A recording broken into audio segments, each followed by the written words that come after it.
Media को धन्यवाद, यहाँ के सारे जन नेताओं को धन्यवाद, यहाँ की जागरूक जनता को धन्यवाद और व्यवस्थाओं को बनाए रखने में मेरे साथ जितने भी विभाग और उनके अधिकारी लगे हुए हैं, जो हमने बनाए रखा, इसमें सब लोगों का जो ज्ञान सहयोग प्राप्त हुआ, सबसे पहले मैं उस सबके लिए सबको धन्यवाद और आभार व्यक्त करता हूँ। लॉकडाउन 2, जिसको मॉडिफाइड लॉकडाउन कहते हैं, वो आज से चित्तौड़ में चालू हो गया।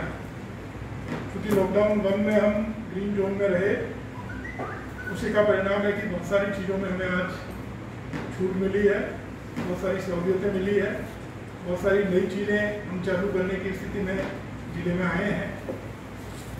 मॉडिफाइड लॉकडाउन के बारे में जो निर्देश थे, आदेश थे, वो जारी किए जाकर मीडिया ग्रुप में डाल दिए हैं।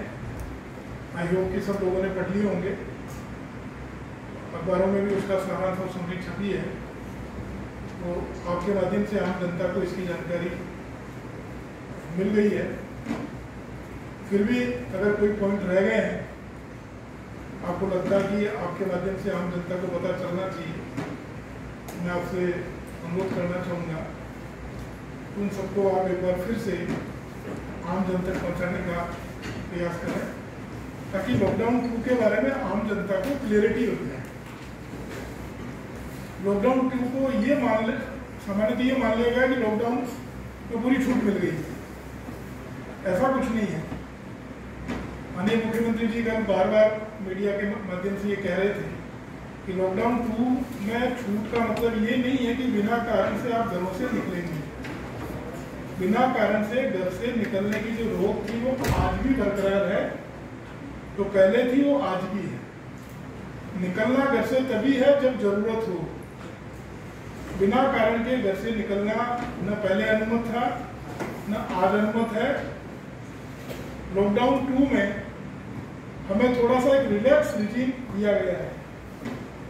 रिलैक्स रिजीम का मतलब है कि बहुत सारी ऐसी चीज़ें हैं, बहुत सारी ऐसी सर्विसेज हैं जिनके बिना लोगों को दिक्कतें आ रही थी।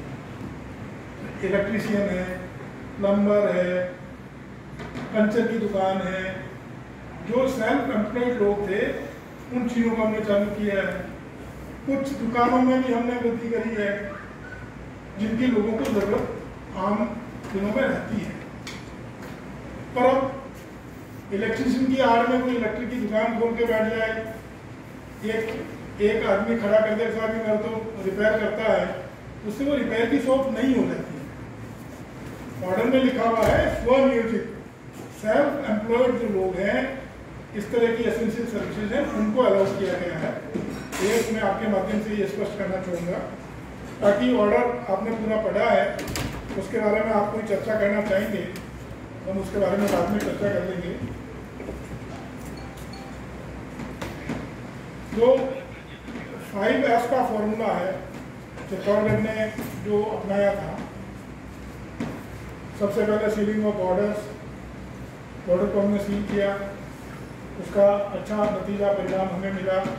और देखिए कि रावत भाटा पूरी तरह से कोटा पे डिपेंड है, और चित्तौड़ भीलवाड़ा तो जुड़वा शहर कहे जाते हैं। उसके बावजूद बॉर्डर खुलने की वजह से, आप लोगों की जागरूकता की वजह से हम इसमें बचे हुए हैं। दूसरा सोशल डिस्टेंसिंग, तीसरा था सर्वे। जिले में पॉजिटिव केस नहीं होने के बावजूद भी हमने मास स्केल पे डोर टू डोर सर्वे कराया गया है, और आज तक 13,65,277 लोगों का हम सर्वे कर चुके हैं। बहुत बड़ा नंबर है जिले की आबादी का।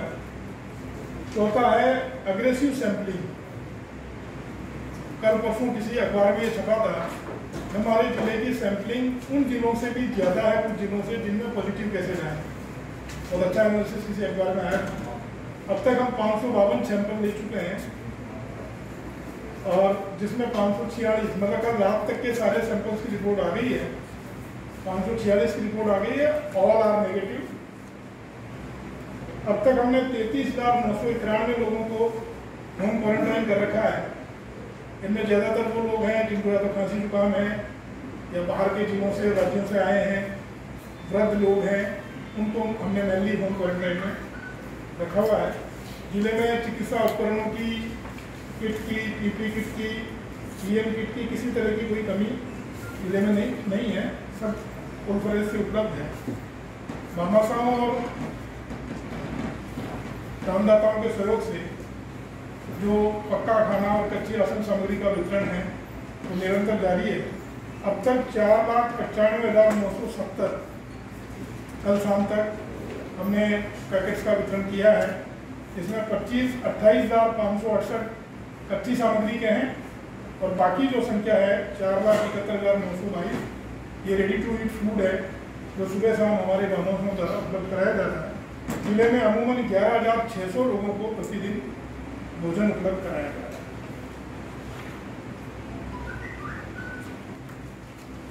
एक चीज मैं आपके माध्यम से कहना चाहूँगा कि लॉकडाउन के दौरान सारे पब्लिक प्लेसेस पर, सारे वर्क प्लेस पर, दुकान पे, फैक्ट्री पे, जहाँ भी आदमी घर से बाहर निकलता है, अगर गाड़ी में चलता है, उन सब में मास्क पहनना कंपल्सरी है। ये ऑर्डर बहुत पहले निकल गया था। आपके माध्यम से 9 अप्रैल का ऑर्डर है जो सीएस ने एनडीएमए एक्ट में निकाला था और ये पनिशेबल ऑर्डर है। अगर कोई इसकी पालना नहीं करता है तो दंडनीय है। और सीएस महोदय ने कल फिर एक ऑर्डर निकाला है जिसमें उन्होंने ये कहा है कि एनडीएमए एक्ट की धारा 51 के तहत 1 साल तक की सजा या जुर्माना या दोनों सजाओं का इसमें प्रावधान है और बहुत सख्ती से इसको लागू करने के लिए आदेशित किया है। और इसमें पुलिस में sub inspector and above, revenue में नायब तहसीलदार एंड अबोव और नगर निकाय क्षेत्रों में सैनिटरी इंस्पेक्टर और रेवेन्यू इंस्पेक्टर और उससे ऊपर के जितने भी लोग हैं उन सबको इसमें कार्रवाई करने के पावर दिए गए हैं। इसको आप मास स्केल पे मीडिया में पब्लिश करें, लोगों को समझाइश देने की ज़रूरत है कि मास्क लगाना कंपल्सरी है, सेहत के लिए भी ज़रूरी है और वैसे भी कानूनी पालना करने के लिए ज़रूरी है। तो मैं आपके माध्यम से ये बात अपील करना चाहूँगा कि लोग इसको अपनाएं। जिलों के लिए रवाना कर दिया है। राज्य सरकार के कल आदेश आए थे कि राजस्थान जिले के जो भी माइग्रेंट लेबर है अगर वो अपने जिलों में जाना चाहती है तो आप बात करके उनको भिजवा दें। तो आज इन सबका मेडिकल चेकअप करके और गाड़ी में भी जो आवश्यक सुविधाएं हमें करनी थी, खाने पीने के सामान रखने की, वो करके हमने इनको 148 लोगों को आज हमने रवाना कर दिया है। अब हमारे जिले में जो शेल्टर होम है उसमें 349 व्यक्ति रुके हुए हैं, जिनमें यूपी के 188 हैं, एमपी के 160 हैं और एक व्यक्ति हमारा बिहार का है। इसके बारे में जो भी निर्णय होगा उस निर्णय की हम पालना करेंगे। राष्ट्रीय स्तर का निर्णय है, उसकी हम पालना में करेंगे। तो ये कुछ मोटी बातें आपसे चर्चा करनी थी और 2 चीज़ों खास थी कि एक तो मॉडिफाइड लॉकडाउन है उसके बारे में आप लोगों को आपकी जो मीडिया की ताकत है उसके माध्यम से मैं अनुरोध करना चाहूँगा कि आप उनको कहें कि ये कोई छूट नहीं है कि घर से बाहर निकलने का, बिना कारण घूमने का, किसी तरह की कोई छूट नहीं है। तो जो बंदिशें थी, जो प्रतिबंध थे वो यथावत लागू है। मार्केट का समय वही रहेगा। मार्केट में आने के लिए कंज्यूमर्स को गाड़ियों की अनुमति नहीं है। वो सारी चीज़ें अपनी जगह यथावत है। और अगर कोई दुकान, आज हमने नोटिस किया है कि कुछ ऐसी दुकानें भी खुली थी जो अलाउड नहीं है खुलने के लिए, तो अगर वो अलाउड नहीं है तो इस पर सख्ती से कार्रवाई भी की जाएगी। इसलिए मैं आपके माध्यम से ये कहना चाहूँगा कि क्या है, जैसे मैंने कहा ना, जो जितने कारीगर टाइप के लोग हैं, इलेक्ट्रीशियन है, प्लम्बर है, मोची है, धोबी है, वो अगर खुद अपना काम कर रहा तो उसके लिए अलाउड है। सेल्फ एम्प्लॉयड है तो उसके लिए अलाउड है। अगर किसी बहुत बड़ी इलेक्ट्रिक की दुकान पे कोई रिपेयर का काम करता है तो वो अलाउड नहीं है। ये चीज़ क्लियर करने की ज़रूरत है। तो अब तक पुलिस ने क्या कार्रवाई करी है कि मैं एसपी साहब से निवेदन करूँ। 135 लोग इसमें नामजद हुए।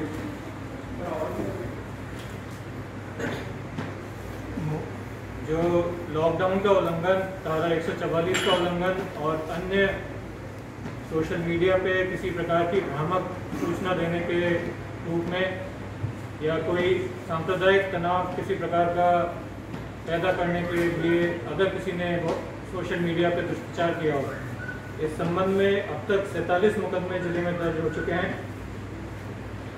इसमें 118 लोग गिरफ्तार हो चुके हैं। 7 FIR सोशल मीडिया वाली अलग से दर्ज हुई हैं, जिसमें 11 लोग अब तक गिरफ्तार हो चुके हैं। 151 में 136 लोग गिरफ्तार हो चुके हैं। अब तक 1143 वाहन जब्त हो चुके हैं। 1569 चालान अब तक कुल बन चुके हैं। ये सब सख्तियां हैं, पर बावजूद इसके कई जगह देखने में आया है कि लॉकडाउन का उल्लंघन फिर भी हो रहा है। उस संबंध में निवेदन ये है कि इसको अब समझने की ज़्यादा आवश्यकता है। ह्यूमन नेचर है, ये समझ में आता है कि बहुत टाइम से लोग अंदर बंद हैं, घरों में रहना पड़ रहा है, लेकिन ये समझना ही पड़ेगा कि उनकी सुरक्षा के लिए है। आप लोगों के माध्यम से बार बार अपील करते हैं, आप लोग भी यही बोलेंगे कि यही अपील बार बार जाती है, और इसके अलावा चारा नहीं है और कोई।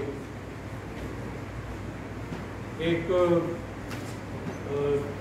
नहीं दिखने वाले जो अदृश्य एनिमी दुश्मन है, उससे लड़ाई है। उससे लड़ाई से बचने का तरीका, क्योंकि दवाई अभी तक ईजाद नहीं हुई है, तरीका यही है कि आप घर पे रहें, सुरक्षित रहें, सोशल डिस्टेंसिंग का पालन करें। जिला प्रशासन ने और राज्य और केंद्रीय सरकार ने जो दिशा निर्देश जारी किए हैं, उनकी पालना करें। ये लेटेस्ट फिगर्स में आपको एक बार दोहरा देता हूँ। 145 लोग अब तक गिरफ्तार हुए हैं। 151 में 82 लोग गिरफ्तार हुए हैं। 137 गिरफ्तार हुए, सॉरी। और मुकदमे 48, 128 ये लॉकडाउन के उल्लंघन के दर्ज हुए हैं, और 7 सोशल मीडिया के दर्ज हुए हैं। तो सारी सख्ती एक तरफ है, समझाइश भी एक तरफ है, आप लोगों का, जनता का संयम भी एक तरफ है। क्योंकि मॉडिफाइड लॉकडाउन है, उसमें शायद कुछ लोग ये समझ गए कि ये छूट मिल गई है, तो वो ये ना समझें। लॉकडाउन 2.0 और पूर्व के लॉकडाउन में बहुत ज़्यादा अंतर नहीं है। कृषि विभाग को, कुछ उद्योगों को और छोटे रिपेयर करने वालों को जो छूट मिली है, उसमें भी सोशल डिस्टेंसिंग, मास्क लगाना होगा, ग्राहक को भी मास्क लगाना होगा, और सोशल डिस्टेंसिंग के नॉर्म्स को पूरा करना होगा। तो वो छूट के रूप में ये ना समझें कि